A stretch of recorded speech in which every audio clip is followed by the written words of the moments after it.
आपल्यापैकी बऱ्याच लोकांना देवपूजा करायला खूप आवडतं। प्रत्येकजण सकाळी किंवा संध्याकाळी किंवा आठवड्यातून एक वेळेस तरी मनाप्रमाणे देवपूजा करतं। परंतु अशा हे देवपूजा मूर्तिपूजा करणाऱ्या व्यक्तीसाठी स्वामी विवेकानंदांनी एक गोष्ट सांगितलेली आहे।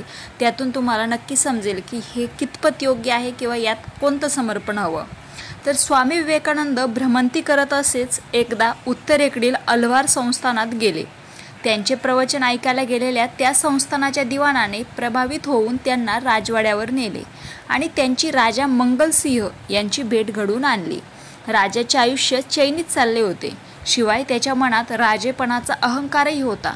विवेकानंदांना पाहून त्याला वाटले, बोलून चालून हा एक तरुण संन्यासी इंग्रजीत प्रवचन करत असला तरी याचा अनुभव तो किती असणार, आपण याची फिरकी घ्यावी असा विचार करून तो म्हणाला, स्वामीजी, मूर्तिपूजा म्हणजे शुद्ध अडाणीपणा आहे असे मी मानतो।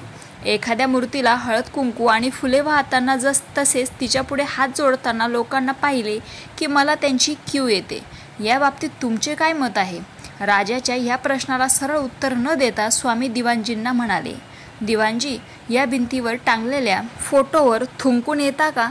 स्वामींच्या तोंडचे हे वाक्य ऐकून दिवाणजींना कापरेस भरले।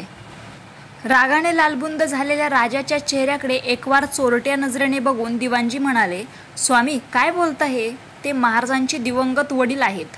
विवेकानंद म्हणाले, दिवाणजी, तो तर काळ्या शाईने रंगवलेला एक जाड कागद आहे।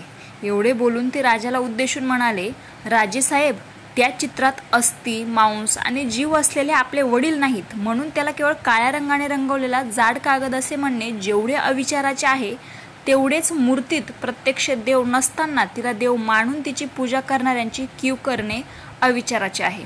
स्वामी पुढे म्हणाले, मूर्ती म्हणजे देव नव्हे, हे त्या मूर्तीची पूजा करणारे ज्ञानी भक्त जाणतात, परंतु निर्गुण निराकार परमेश्वराची ध्यानधारणा करणे ही सर्वसामान्यांना जमणारी गोष्ट नसल्याने त्यांना ईश्वर भक्ती करता यावी यासाठी मूर्तिपूजा ही प्रारंभीची पायरी आहे। यातूनच पुढे तो परमेश्वराशी एकरूप होण्याचे ध्येय साध्य करू शकतो। हे ऐकून राजा अंतर्मुख होऊन विचारात पडला। तुम्हाला जर ही कथा आवडली असेल तर नक्की माझ्या चॅनलला सबस्क्राईब करा। रामकृष्ण हरी।